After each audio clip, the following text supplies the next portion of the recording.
Welcome to Strip Cover Lit, where we squeeze the bigger picture out of literature. I'm Adrian Fort. And I'm Dalton Gentry. And we're here for a poetry review. Dalton, what are we doing? Doing a little Langston Hughes. I don't think we've done Langston Hughes on this channel before. Not that I can recall. I've mentioned him a few times. Yeah, but we've never actually done a full review. And this is Theme for English B. Yeah. Good stuff here. Yeah. You want the first reading? Sure. We will have two readings.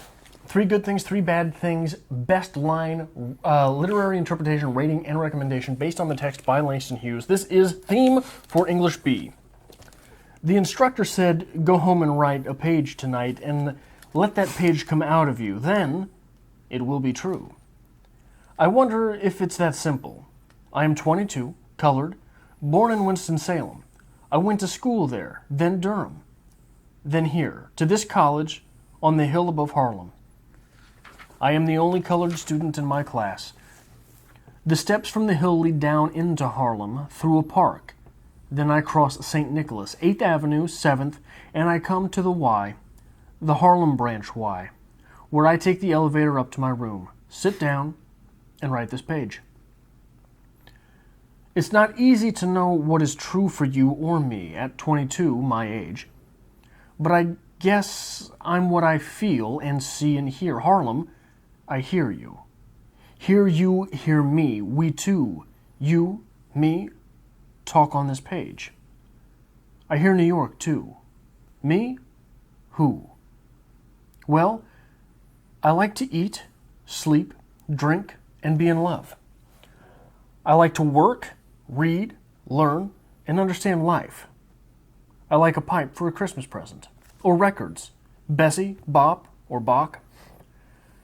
I guess being colored doesn't make me not like the same things as other folks like, who are other races. So my page will be colored. So will my page be colored that I write? Being me, it will not be white, but will it be a part of you, instructor? You are white, yet a part of me as I am a part of you. That's American. Sometimes, perhaps, you don't want to be a part of me, nor do I often want to be a part of you. But we are, that's true. As I learn from you, I guess you learn from me, although you're older and white, and sometimes more free.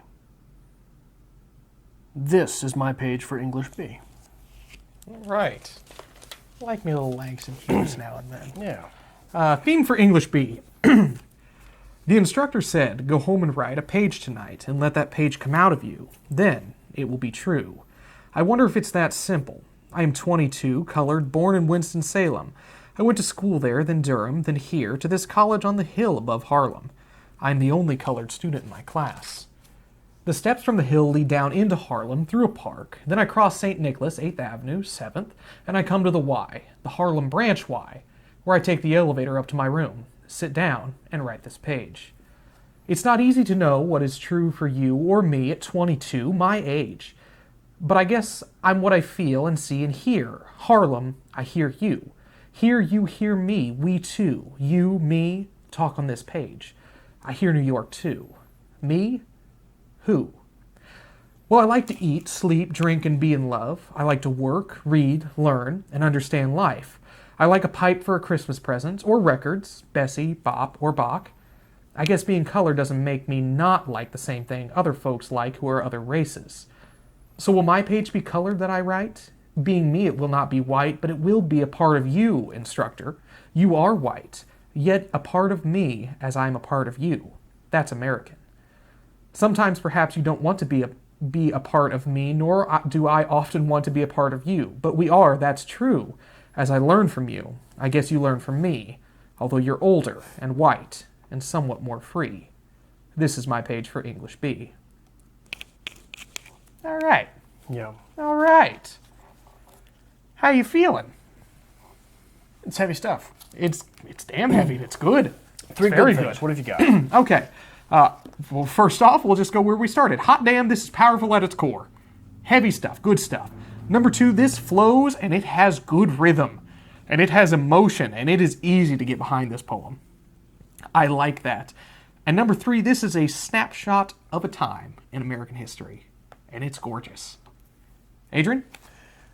Three good things. Number one, only Langston Hughes could make a poem titled Theme for English B something you really want to read. Okay. I feel like if you turn that in at this point, they're going to be like, no, you have to put a title on it. Right. Two, flawless meta stream of consciousness. Okay. This is off of the page. Yes. Stream of consciousness. Three, the race discussion here feels observational without feeling accusatory. Okay. Which is a tone that I think is lost today. It's a difficult tone to master. Yeah. Okay. And that's number three. All right. A couple bad things here. It is what it is. There's no heavy veiled interpretation to this. This is on the page what he's trying to say. You can take a lot from it, but he's not trying to layer hidden stuff into this. He's saying what he means.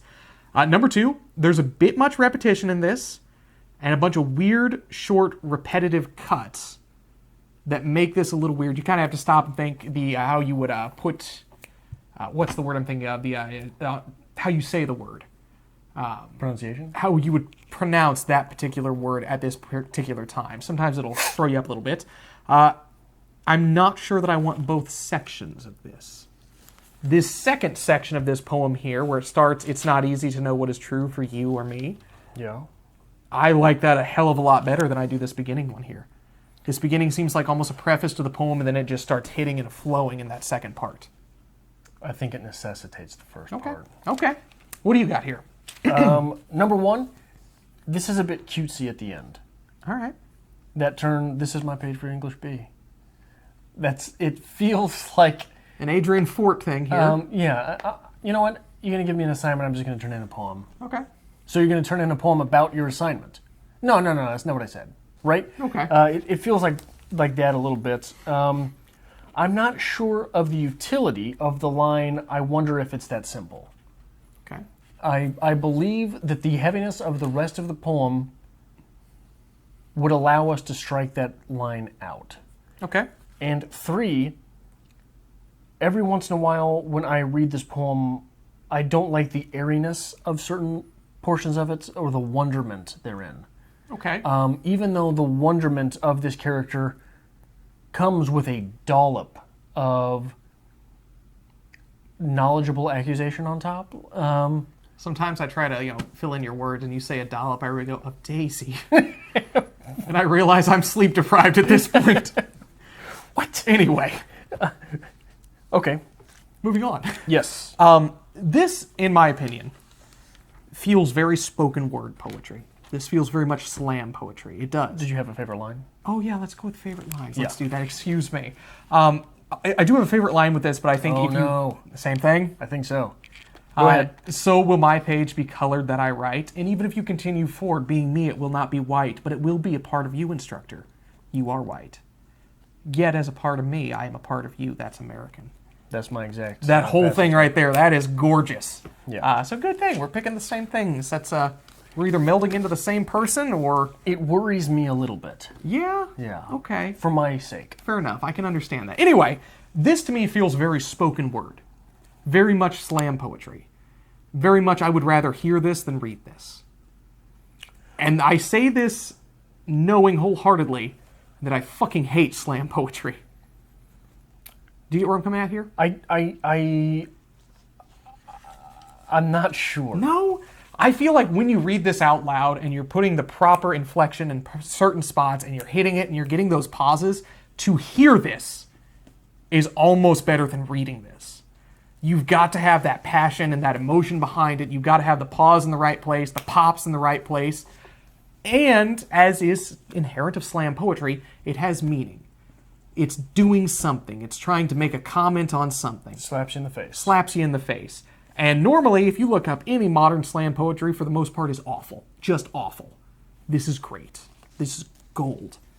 But I'm telling you, it's got good audible pop to it. It sounds good to hear, just as it does to read. Do you have a favorite poem? A favorite poem in general? Your favorite poem? Not particularly. What would you say is yours? I died for beauty, but was scarce suggested in tomb, and one who died for truth laying in adjoining room. It sounds very good. I think that is a hallmark of good poetry, is that it's Okay. going to sound good audibly as well as look good on the page. Are you implying that it does not look good on the page? I'm not saying that it doesn't look good on the page. I'm not saying that it doesn't read well either, but I'm saying it is almost improved upon when spoken correctly, when you hear it. And like a good poem, like it sounds good when you hear it, that's fine. But I'm telling you, I feel like this sounds better than it reads. Can you point to an example? 'Cause Let's look at the line we just got sure here. I really. The line we just said that we're our favorite. So will my page be colored that I write. Being me, it will not be white, but it will be you, a part of you, instructor.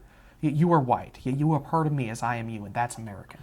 That feels very fast beat slam poetry. That works so much better when read. You think so? Because these are black words on a white page. Okay. So there's an added irony in that. Okay. I don't know. I like to hear this poem. I would like to hear a good performance of this poem, not just me reading it to myself.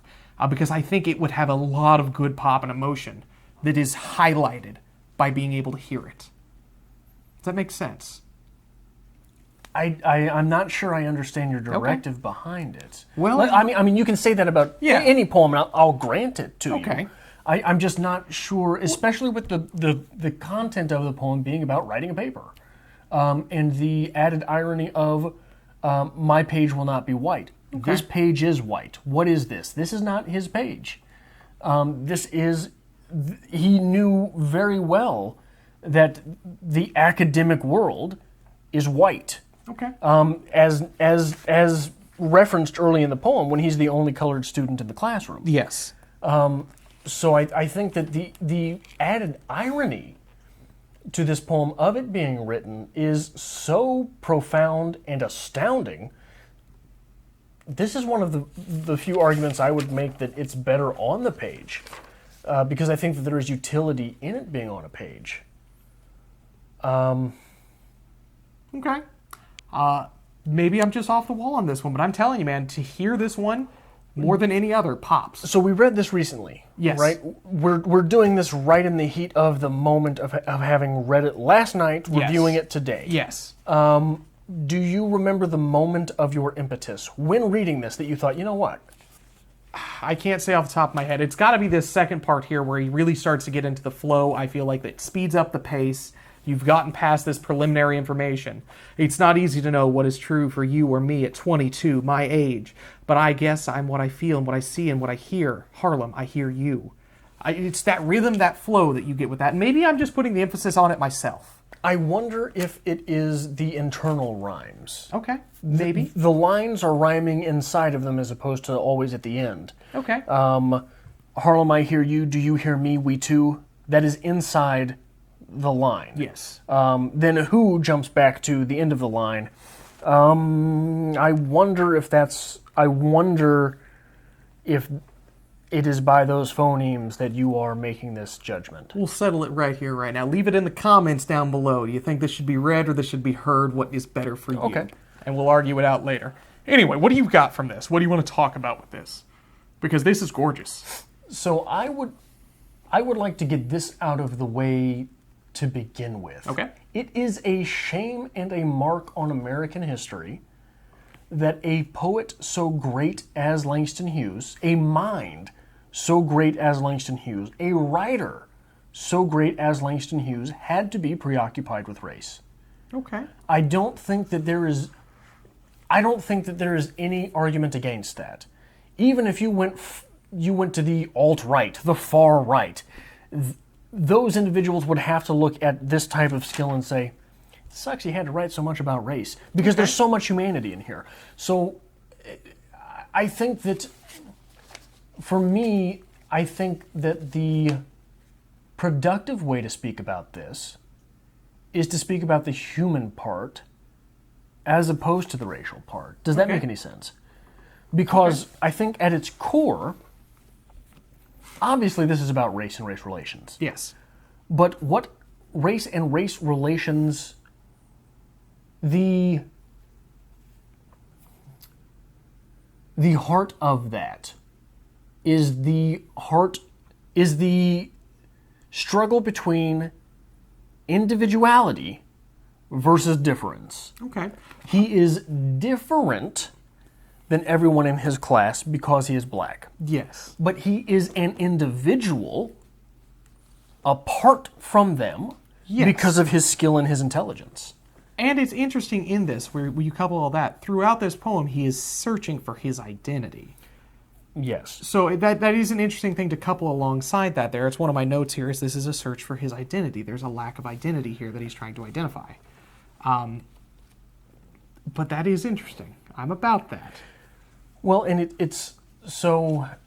I don't want to drop the race part of this, but I want to examine it as a component of the poem as opposed to simply the thrust of the poem. Okay. Or exclusively the thrust of the poem. Okay. And I think that differentiation between individuality and difference is one way to look at that.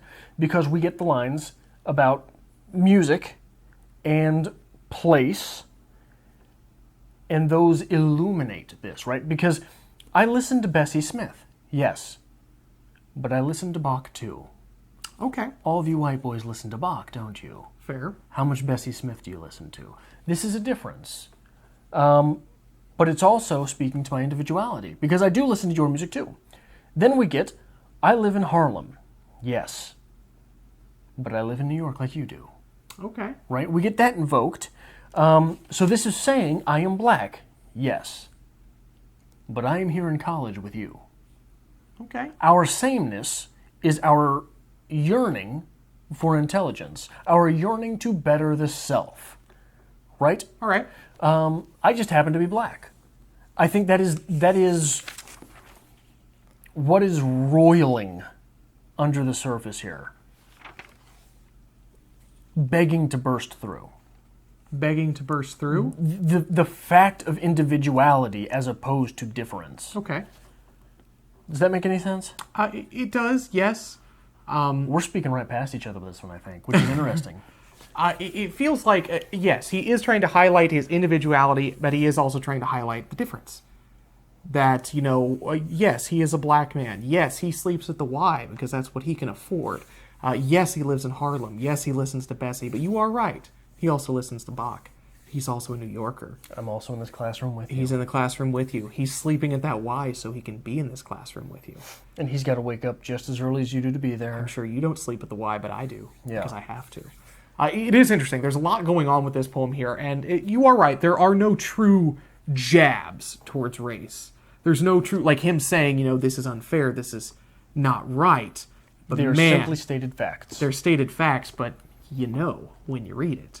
Especially when he starts talking to the instructor, even at the end. Being me, it will not be white, but it will be a part of you, instructor, because you teach me. So it is a good, it's a melting pot. And also in that, guess what? You have to read my paper. Yes. So it's going to be a part of you. Yes. Just as your instructions are a part of me. It's a good melting pot of things going on here, where he's saying that although we are different, it's all the same, baby. It's good. It's great. What else do I have here? There's some powerful emotion in this as well. There truly is when going through it. If this poem does not hit you and does not make you identify with someone, I don't know what will. What hit you, and what did you identify with the speaker? No, it's what he's trying to do like that. Me, who? Well, I like to eat, sleep, drink, and be in love. Who doesn't? I like to work, read, learn, and understand life. Take out the work, we're good. I like a pipe for a Christmas present. He's highlighting the similarities between the reader and himself. It's all the same. In exploiting his differences, he's highlighting the similarities. I think that's what we're trying to get at here. Yeah. Anything else you want to hit on this one here? For me, I mentioned a bit of meta, and yes, this I did personally identify with the speaker a little bit. Okay. The second stanza is the one that hits me personally. So this poem is about being black in America in the 50s. Okay. Or shortly before, right? I'm not sure when integration at the college level was Well, he claims in this to be 22, which would mean that this poem would have taken place in 1924, but it wasn't published until 1951. Oh, well, but the speaker is not necessarily him. Yeah, but fair, we can look at it that way, right? I'm not sure on the dates there, but I'm not black. I'm not attending college in the 50s. There's a lot of things I'm not going through here. But certainly literature is opening a door to understanding other people. And this helped you do that. This helped you understand where he was. Okay. But it also helped you better understand yourself. So the second stanza. The steps from the hill lead down into Harlem, through a park, then I cross St. Nicholas, 8th Avenue, 7th, and I come to the Y, the Harlem branch Y, where I take the elevator up to my room, sit down, and write this page. What's that stanza lacking? What is notably absent from that stanza? Notably absent? Yes. You tell me? People.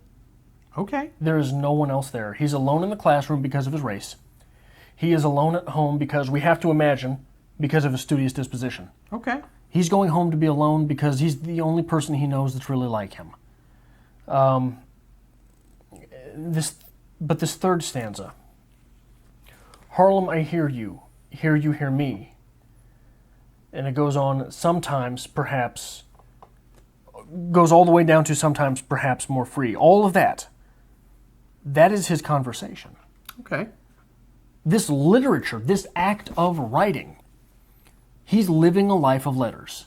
Okay. He is going home to be alone, but the act of writing, the words he's using on the page are his communication with someone else. Okay.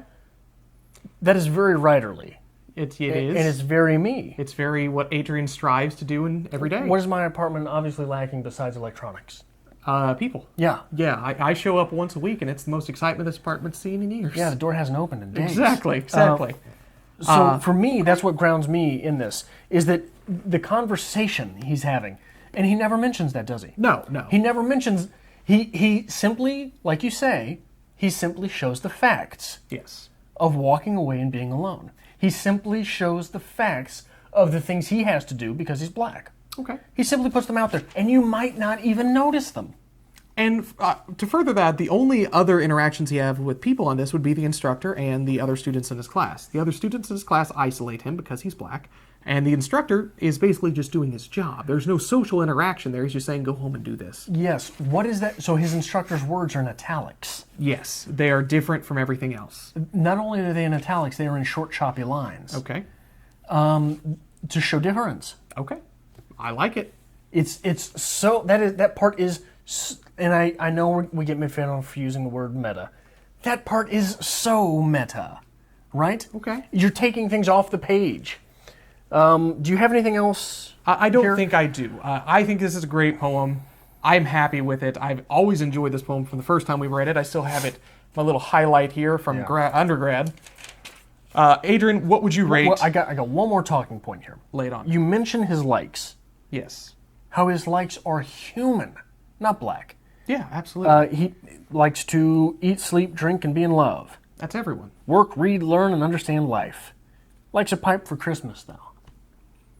Yeah. He likes a pipe for Christmas. Not unusual. No. Not a black thing. No. Not a white thing. Even more less not unusual the 1950s. Sure. 1920s. What goes in a pipe? Tobacco. Where might that tobacco be from? May have come from a tobacco farm, perhaps. In Winston-Salem? Maybe. In Durham? Not so much. Not Durham? Oh, maybe Durham. Yeah. But not New York. Not New York. That's, yeah.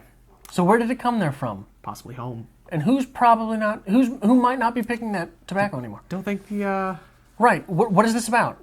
Is this about race? Okay. So there's just one more thing in there that you read right over. And when you think about it, a lot of layers in there. This high-octane mind that was Langston Hughes. So I say that it's a shame that he had to be preoccupied with race. Mm-hmm. Because of, Shakespeare wasn't preoccupied with race. So Shakespeare wasn't preoccupied with race. And his words still live today, right? Yes. But Shakespeare was preoccupied, wasn't he? Yes, he was. What was he preoccupied with? Little religious issues going on there. A bit of religious issues. A little bit. So while I say it is a shame that Langston Hughes had to be preoccupied with race, because there's utility in the work he's doing there. Okay.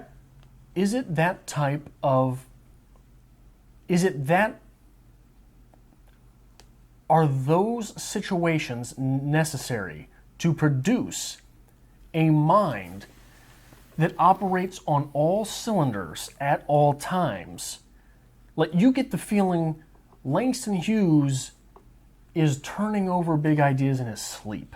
Okay. Is that type of turmoil necessary to create this type of mind? Who can say? Who can say? Who can say? It certainly did here, though. It works. It works. Adrian, what would you rate Theme for English B? I would give this 93 English Bs out of 100. I put 93 for English B.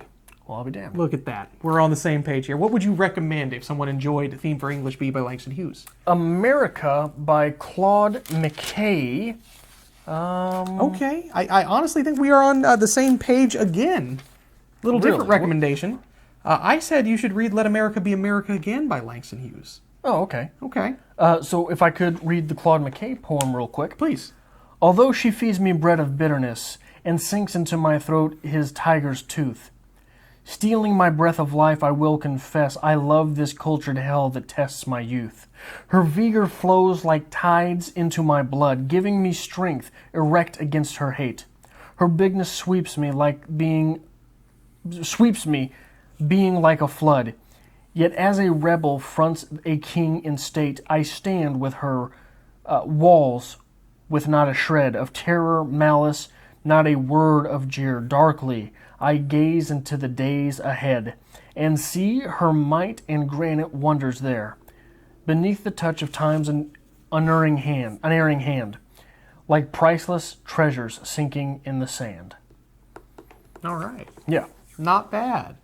Well, if you like this kind of thing, If you like discussions of poetry, discussions of poetry, if you like reviews of poems, if you like short story reviews, book reviews, read-alongs, any of that sort of thing, maybe hit the subscribe button and stick around. Hit the like button if you appreciate what we do here. And if you'd like to help us create more content here on Strip Coverlet, there is a link, as always, to our Patreon to be found in the description below.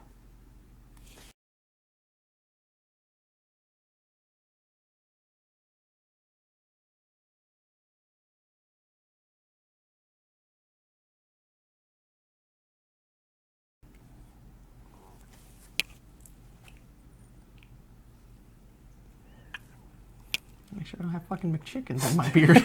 Leave me alone. Awkward transitioning. Put this in your pants, bro. Yes, sir. That's going after the video, isn't it? Yeah, probably. Yeah, I figured as much. God damn it! I never remember I do that shit until I'm sitting there and editing and like, what were we talking about? The fuck's going on?